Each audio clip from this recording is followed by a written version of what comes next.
अपने पसंदीदा मौजू पर शोज़ देखने के लिए लाइक और सब्सक्राइब करना ना भूलिएगा और बेल बटन पर क्लिक कीजिएगा। अस्सलाम वालेकुम नाज़रीन, आप देख रहे हैं काइब टीवी और मैं हूं आपकी होस्ट हुमायरा सुल्तान। और आज शो में मेरे साथ हैं एहसान बटालवी साहब, जो कि किसी तारुफ के मोहताज नहीं, और उनके साथ ही तशरीफ़ फरमा है Mian Waheed Ahmed. He is the coordinator to governor Punjab. इनका ताल्लुक पीटीआई से है, वो तो आप समझ ही गए होंगे। तो इनसे आज पूछते हैं कि जो जलसे जुलूस चल रहे हैं आजकल, जो सियासत में इतनी गर्मा गर्मी है, उस हवाले से इनका क्या मौक़िफ़ है। मियाँ साहब, आपसे शुरुआत करूँगी। मरियम नवाज़ का कहना है कि उनका गुजरांवाला का जलसा भी खासा कामयाब रहा और कल के जलसे को लेकर भी वो खासी मुतमईन नज़र आ रही हैं, और उन्होंने खान साहब की तकरीर को भी अच्छे तरीके से जो है वो काउंटर करने की कोशिश की है, और जो नानी का रिश्ता था उसको भी अच्छे तरीके से एक्सप्लेन किया। आप इस पर क्या कहेंगे? बिस्मिल्लाहिर्रहमानिर्रहीम। देखें, जलसे जुलूस करना ये अपोजिशन का हक है। हमें तो जो है ना वो अच्छा है कि चलें, ये नज़र तो आए, और बल्कि हम तो खुद चाह रहे हैं कि लोगों को सुनने को कुछ मिले तो सही कि इनके पास है क्या। क्योंकि ये जब भी बात होती रही है, कभी असम्बली में या कभी बाहर, तो नैब के अलावा इनके पास मौजू कोई नहीं है। इनके पास जजों के खिलाफ बात करने को, फौज के खिलाफ बात करने को मौजू है ही कोई नहीं। और आपने गुजरांवाला के जलसे की कामयाबी की बात की, तो मैंने एक प्रोग्राम में पहले भी ये बात कही थी। तादाद पे मैं बात तो नहीं करना चाहता, हालांकि तादाद जो है 11 जमातें जब मिलके एक जलसा कर रही हों, और 11 जमातों ने किया क्या है कि टोटल 22 से 25 हज़ार का जो है ना वो गुजरांवाला स्टेडियम की गुंजाइश थी, जिसमें 40% जो है ना, ये सब कह रहे हैं कि सबको पता है कि 40% जो है ना वो जगह सिक्योरिटी और पार्किंग के लिए छोड़ दी गई। उसके बाद को 20% जो है ना वो वहाँ पे बन गए थे, जो स्टेज हैं जिसमें मीडिया है, जिसमें इनका अपना बहुत बड़ा स्टेज था, जिसमें कुछ इनके वो नारेबाजी के लिए जो भी इन्होंने स्टेज किए थे। बाकी आप देख लेंगे कितनी जगह थी और कितनी तादाद होगी, वो आपने देख ली। उसके बाद रही इन्होंने क्या कहा कामयाबी की, तो मैं हैरान हूँ कि ये किसको कामयाबी कहते हैं। जलसे के अंदर कोई कोऑर्डिनेशन गुजरांवाला में तो नज़र आई ही नहीं। आप देखेंगे किस तरह बदनज़मी का शिकार हुआ है। और बल्कि मज़े की बात यह है कि अगर कोई सुनने वाला, समझने वाला हो, तो उसको तो समझ आ रही थी कि ये जो तकरीरें हुई हैं वो किसके खिलाफ हो रही हैं। अगर वो जो है ना वो हुकूमत के खिलाफ तो कोई तकरीर थी ही नहीं।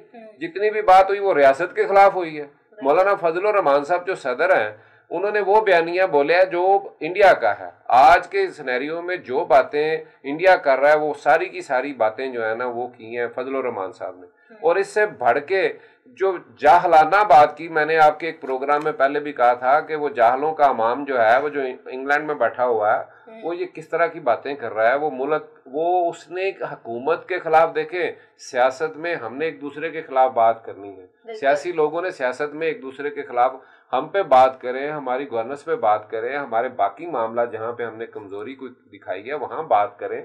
और वो खारजा पॉलिसी की बात करता है, खुदा का नाम है, तुम्हें क्या पता खारजा पॉलिसी की। तुमने तो बंदा भी नहीं, उस वक्त कोई वजीर खारजा तक भी आपका नहीं था। और आज जब हम आपके दौर में, तो हम बिल्कुल अकेले थे।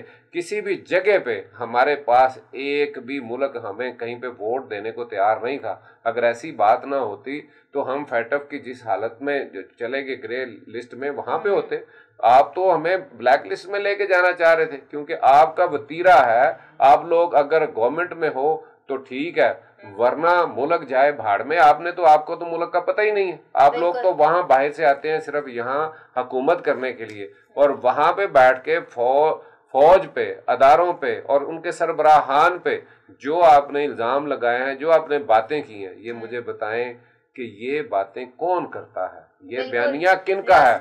रियासती इदारों पे। और देखें दूसरी बात ये है कि इन्होंने कहा कि जनाब वो उस जमाने में वली खां पे ये हुआ, बाचा खान पे हुआ, मुजीबुर रहमान की इन्होंने बात की। और भाई मुजीबुर रहमान गद्दार, बाचा खान ने यहाँ पे रहना, यहाँ पे दफन होना पसंद नहीं किया। और इल्ताफ हुसैन का भी नाम ले लेते भाई, आपका तो वो साथी है।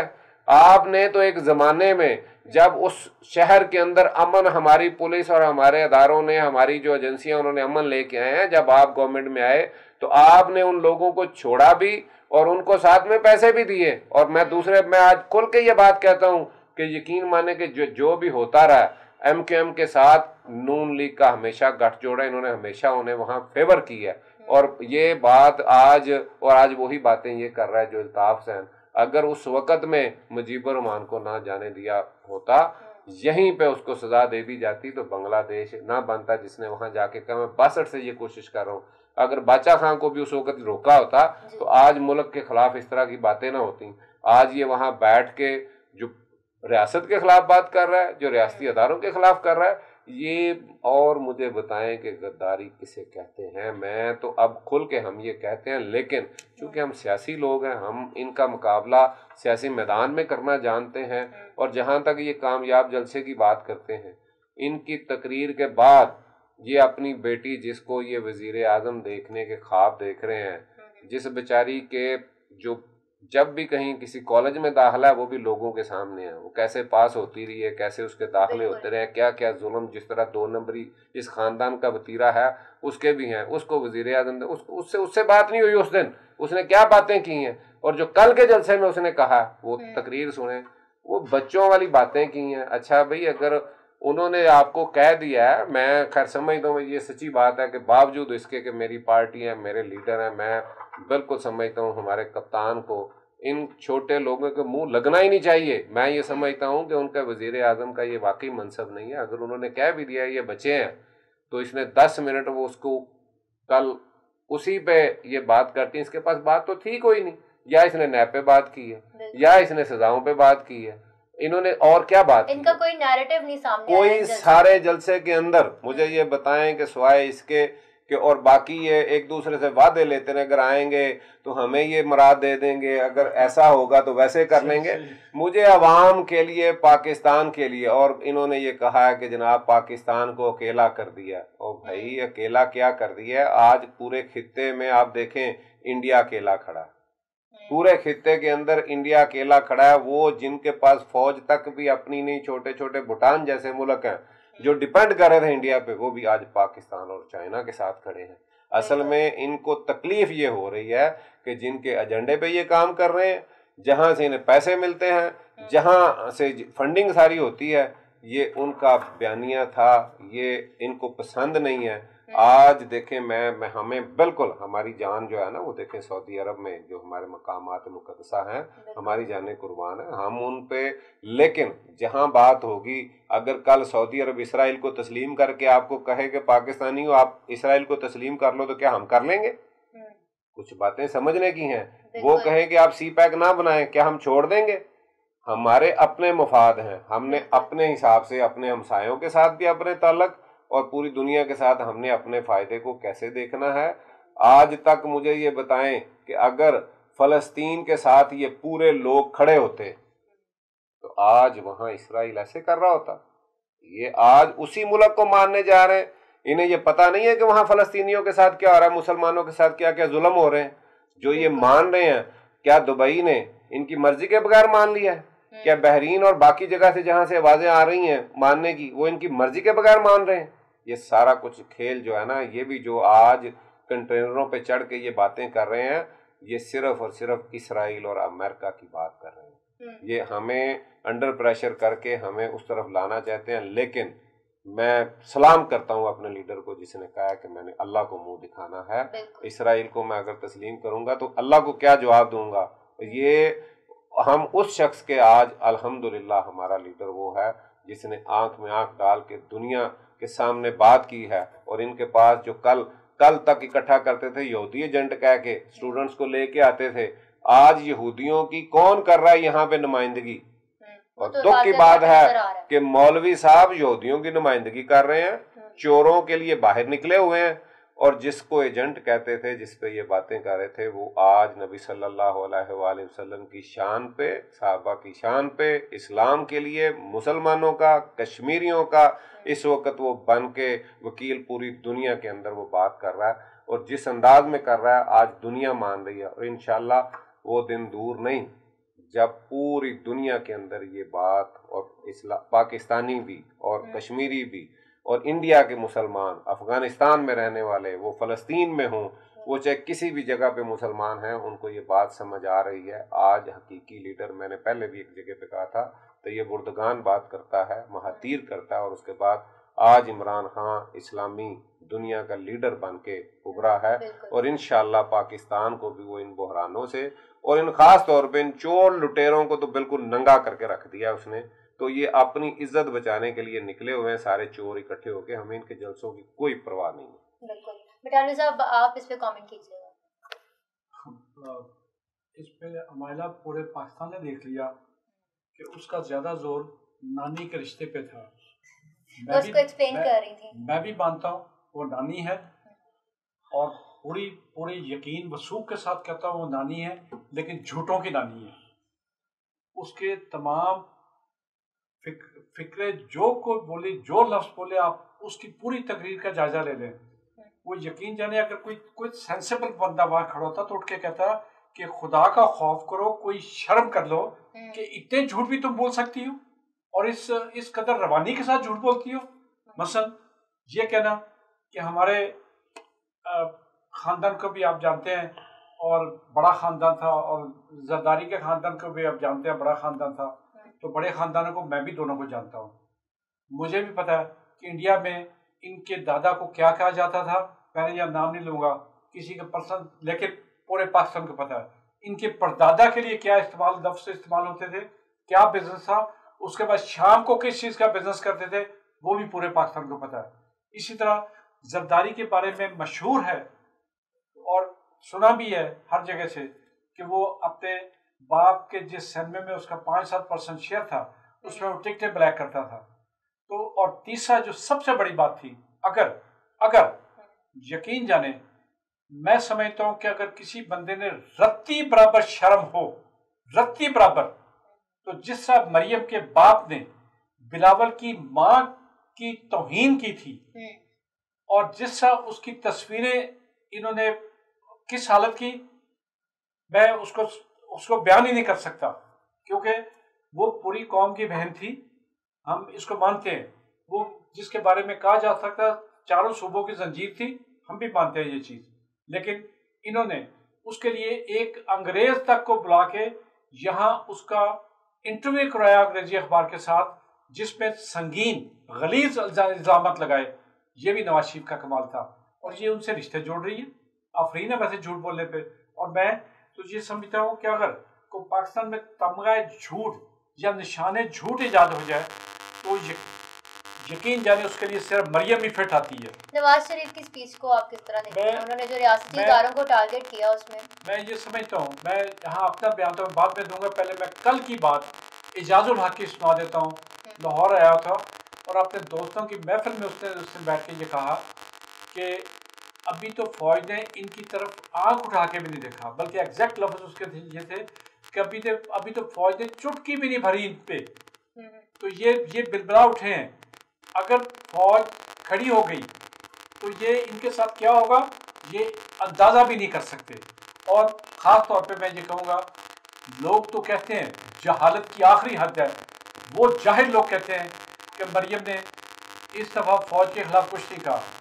آپ یہ دیکھیں، جو میرا تجربہ ہے، کیونکہ میرے بھی آدھے خاندان کے لوگ فوجی ہیں، میرا تجربہ یہ ہے کہ آپ کسی یونٹ کے سپاہی کو کوئی اس کے ساتھ بدتمیزی کر لیں تو اس کا سی او تک نہیں چھوڑتا آپ کو، کمانڈر ان چیف تک نہیں اس کو معاف کرتا.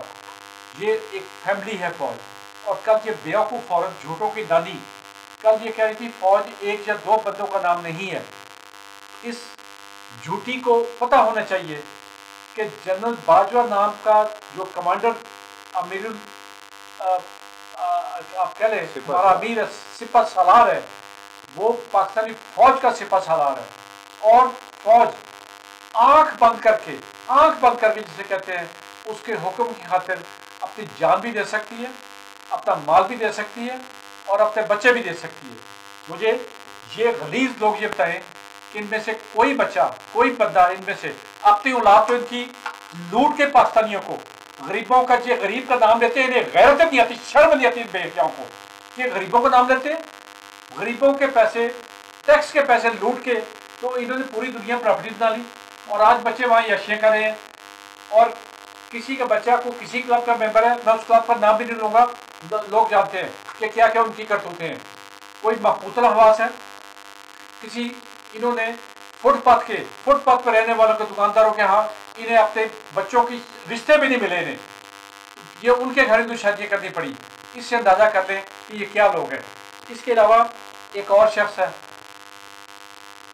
जिसने कायदे के मज़ार पे जाके उनकी रूह को तकलीफ पहुंचाई और वो नारे लगा रहा था वोट को इज्जत दो। मेरा ख्याल है उन्हें वाव और नून का फर्क नहीं पता चला उस बेवकूफ़ आदमी को। ये कह रहे थे कि नोट को इज्जत दो, ये बार बार पूरी फैमिली नोट को इज्जत दो कहती है, लोग वोट समझते हैं। इन्हें असल में वाव कहना नहीं आता, बाद ज़मानों में लुकनत होती है ना, या खास तौर पर वो कह नहीं सकते, ये वाव नहीं कह सकते उसकी जगह, ये नून नहीं कह सकते उसकी जगह ये वाव कहते हैं। ये वोट को इज्जत दी, ये कहते हैं नोट को इज्जत दो, क्योंकि हमने नोट को इज्जत दी है, हमने लोगों को इज्जत नहीं देनी। और वो इनका दामाद जो बेचारा, जो इसका खामद है, जो अभी तक तरसता है, सहाफ़ियों को कहता है कि इसको बेगम सफदर लिखा करो, वो बेचारा अपनी नौकरी पक्की कर रहा है कि काश मुझे मरियम का खामद होने को ही, मुझे कहा जाए ये मरियम का खामद है, मरियम ऑन कर ले मुझे, और मरियम ऑन कर ले, और मरियम अपने नाम के साथ मरियम सफदर लिखवाना शुरू कर ले। वो गरीब का बच्चा जगह जगह फिर रहा है और अपनी नौकरी पक्की कर रहा है। वरना इनसे ये पूछा जाए कि 14 साल तक वो कहाँ गया हुआ था, क्या गुम था? उसको तो प्राइम मिनिस्टर हाउस में जो उन्होंने कमरा दिया था उसमें उसको चपरासी को फ़ोन करने की इजाज़त नहीं थी, किसी दफ्तर में सिफारिश नहीं कर सकता था, किसी दफ्तर में फ़ोन नहीं कर सकता था अपने पीए से पूछे बगैर, और पीए को हदायत थी कि इसका फ़ोन कहीं नहीं मिलाना। ये तो उसकी औकात थी बेचारे की। आज वो नोट को इज्जत लाने चल पड़े इनके कहने पे। अगर इजाज़त दें तो मैं प्लीज़ आप जो सुनने के लिए हमने आज आपको तकलीफ दी है। देखें जी, कल ये जिसको लीडर मान रहे हैं, जिसको ये समझते हैं कि हमारा लीडर है, कल उसकी तकरीर नहीं आई, कल उसने बात नहीं की, ये समझ से बाहर है। मैं आपको बता दूंगा, मैं नहीं, मुझे वो पूरे टीवी चैनल्स पे इत्तेज़ाज़ हसन साहब ने वो बता दिया कि क्यों नहीं आई।